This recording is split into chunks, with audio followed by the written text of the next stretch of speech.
Hi friends, நான் பாலா பேசுகிறேன். இந்த வீடியோ எதுக்காக அப்படின்னு பார்த்தீங்கன்னா, உதயா வந்து பிப்ரவரி 1ஆம் தேதி வந்து டெத் ஆகிட்டாரு.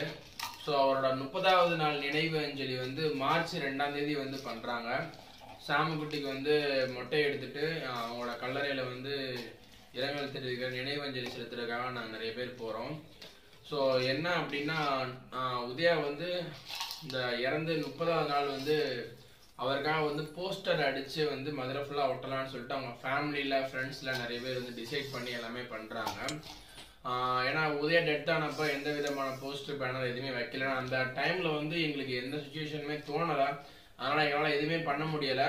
இந்த 30வது நாள் நினைவு அஞ்சலிக்காக வந்து நாங்கள் போஸ்டர் அடித்து ஒட்டுறோம். அதோட எக்ஸாம்பிள்ஸ் நான் உங்களுக்கு போட்டிருக்கேன். நிறைய பேர் வந்து இந்த மாதிரி போஸ்டர் அடிக்கலாமா அப்படின்னு நிறைய பேர் கேட்டிருந்தீங்க. ஸோ தாராளமாக அடிச்சுக்கோங்க. உதயா வந்து நிறைய பேருக்கு வந்து பிடிக்கும். நிறைய பேர் வந்து எங்ககிட்டே வந்து ஃபீல் பண்ணி பேசியிருக்கீங்க. நிறைய நேர்த்திக்கடன் நிறைய பண்ணியிருக்கீங்க. பட் உதயாவுக்காக யார் யாரெல்லாம் வந்து போஸ்டர் அடிக்க விருப்பப்படுறீங்களோ தாராளமாக இந்த வீடியோ வந்து எந்தெந்த ஊர்ல இருந்துலாம் நீங்க பார்த்துட்டு இருக்கீங்களோ அந்தந்த ஊர்ல உதயாக்காக விருப்பப்படுறவங்க போஸ்டர் அடிச்சு நீங்க ஒட்டுங்க.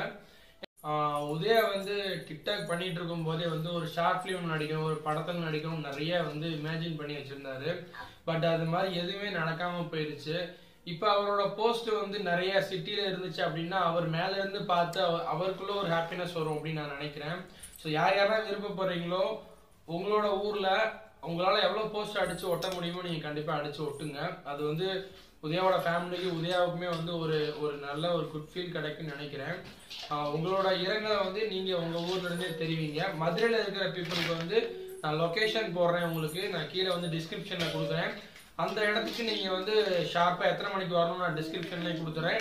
நீங்க அந்த இடத்துக்கு நேரடியாவே வந்து உங்களோட இரங்கலை வந்து உதயாவோட கல்லறையிலே வந்து நீங்க தெரிவிக்கலாம். இன்னைக்கு வந்து பாத்தீங்கன்னா உதயா சுமதிக்கு கல்யாண நாள். பாத்தீங்கன்னா போன வருஷம் வந்து கல்யாண நாளைக்கு நாங்க எல்லாருமே அவங்க வீட்டுக்கு போயிருந்தோம். பிரியாணி எல்லாமே செஞ்சிருந்தோம். அவ்வளோ ஹாப்பியா வீடியோஸ்லாம் எடுத்து சந்தோஷமா இருந்தோம். அந்த இது நினைச்சு பார்க்கும் போதே வந்து இந்த வருஷம் அவர் இல்லைன்னு சொல்லி நினைக்கும் போதே ரொம்ப ரொம்ப கஷ்டமா இருக்கு. ஏன்னா அவங்க கூடயே நாங்க இருந்திருக்கோம். எங்களுக்கே எவ்வளவு கஷ்டமா இருந்தா சுமதிக்கு அதை நினைச்சே வந்து கல்யாண நாளைக்கு இல்லைன்னு ரொம்ப ரொம்ப ஃபீல் பண்ணிட்டே இருக்கு. அதை வந்து எப்படி தேத்தி கூட்டிட்டு வரப்போறோம்னு தெரியல. அந்த அளவு கஷ்டப்பட்டுட்டு இருக்கு. சாம்குட்டியை வச்சு மட்டும்தான் அதை தேத்தி வந்துட்டு இருக்கோம். உதயாவை பார்த்தீங்கன்னா எனக்கு வந்து டிக்டாக்ல தான் தெரியும். எங்களுக்கு ஒரு 2-2.5 வருஷமா தான் அவர் எங்களுக்கு தெரியும். ஃபர்ஸ்ட் டைம் நாங்கள் மீட் பண்ணும்போதே பார்த்தீங்கன்னா ஒரு ராமேஸ்வரம் வரைக்கும் போனோம். ஸோ போகும்போது அவரை நான் ஃபர்ஸ்ட் பார்க்கும்போது அவர் நிறைய ஒரு பெரிய ஆளு அப்படின்ற ஒரு நினைச்சிட்டு நான் வந்து கொஞ்சம் தயங்கி தான் பேசினேன். ஆனால் திரும்ப ரிட்டர்ன் வர்றதுக்குள்ள பார்த்தீங்கன்னா அவர் ஒரு நல்ல ஒரு ரிலேஷன்ஷிப், நல்ல ஃப்ரெண்ட்ஷிப் ஆகிட்டாரு. நல்லா ஜாலியாக பேச ஆரம்பிச்சாரு. ஸோ ஒரு நல்ல ஃப்ரெண்டு கிடைச்ச மாதிரி எனக்கு அப்பவே தோணுச்சு. ஸோ அப்படியே அந்த பயணம் தொடர்ந்துட்டே வந்து இப்போ ரீசெண்டாக லாஸ்ட் ஒரு 6 மந்த்தாக பார்த்தீங்கன்னா ரெகுலராக நாங்கள் அவங்க வீட்டுக்கு போக அவங்க எங்கள் வீட்டுக்கு வர வீக்லி ஒரு 4 நாளாவது நாங்கள் மீட் பண்ணிடுவோம். வெளியில் எங்கேயாவது போவோம் வருவோம். ஒரு ஹாப்பியான ஒரு ஃபீல் இருந்தோம். அந்த அவரோட கல்யாண நாளைக்கு கூட நாங்கள் போன வருஷம் போய் எல்லாரும் ஒரு ஃபேமிலியோட ஆன மாதிரி ஒரு ஃபீல் இருந்துச்சு. ஆனால் வந்து அதை ரொம்பவே இப்போ வந்து மிஸ் பண்ணுறோம். என்னடா இப்போதான் நமக்கு ஒரு நல்ல ரிலேஷன்ஷிப் கிடைச்சி நல்லா ஜாலியாக ஃப்ரெண்ட்ஷிப்பாக இருக்கும். திடீர்னு இந்த மாதிரி ஆனதுனால எங்கள் டிக்டாக் கேங்கே வந்து எங்கேயும் வெளியே போகணும் வரணும் சுற்றணும் அப்படின்ற ஒரு என்ஜாய்மெண்ட்டே இல்லாமல் போயிடுச்சு. உண்மையாக சொல்லணும் அப்படின்னா இவர் வந்து எங்கள் கூடயே இருக்காரு அப்படின்ற மாதிரி ஒரு ஃபீல் தான் எங்களுக்கு இருக்குது. இன்னும் வரைக்குமே கூட எங்கள் ஃப்ரெண்ட்ஸ்டையும் சரி அவர் வந்து எங்கள் கூடவே தான் இருக்காரு அப்படின்ற ஒரு ஃபீல் தான் எங்களுக்குள்ளே வந்துட்டே இருக்கு. அவர் நம்மளை விட்டு எங்கேயும் போகலான்னு சொல்லிட்டு சுமதிட்டு இதே மாதிரி தான் சொல்லி நம்ம கூட தான் இருக்காரு. நம்ம என்னெல்லாம் பண்ணுறோம் எங்கெல்லாம் போகிறோமோ உதயா நம்மளை பார்த்துக்கிட்டே தான் இருப்பார். சாமை வந்து நீ எப்படி வளர்க்குறன்றதை அவர் பார்த்துக்கிட்டே இருப்பார்.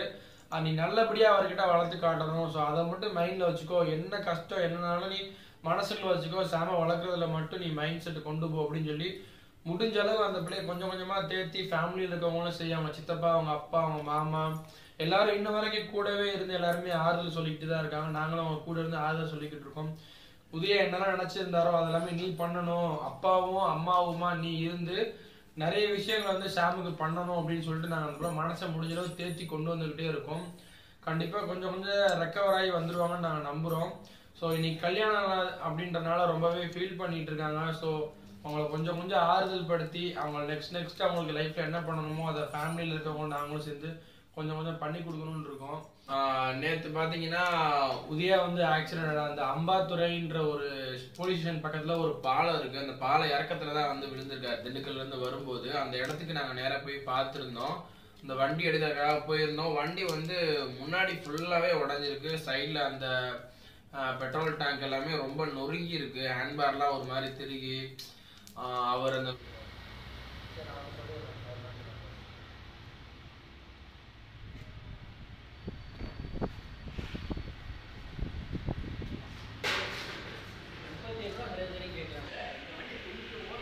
விழுகும்போது எவ்வளோ கஷ்டப்பட்டு என்ன மாதிரி விழுந்துட்டு போகிற தெரியல. அந்த இடத்த பார்க்கும்போது எங்களுக்கு ரொம்ப கஷ்டமாக இருந்துச்சு.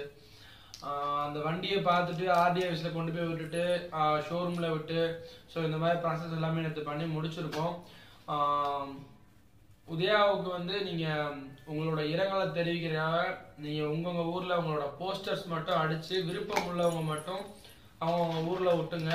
கண்டிப்பாக உதயா வந்து அதை பார்த்து ஒரு குட் ஃபீல் கிடைக்கும் நாங்கள் நினைக்கிறோம், நாங்கள் நம்புகிறோம்.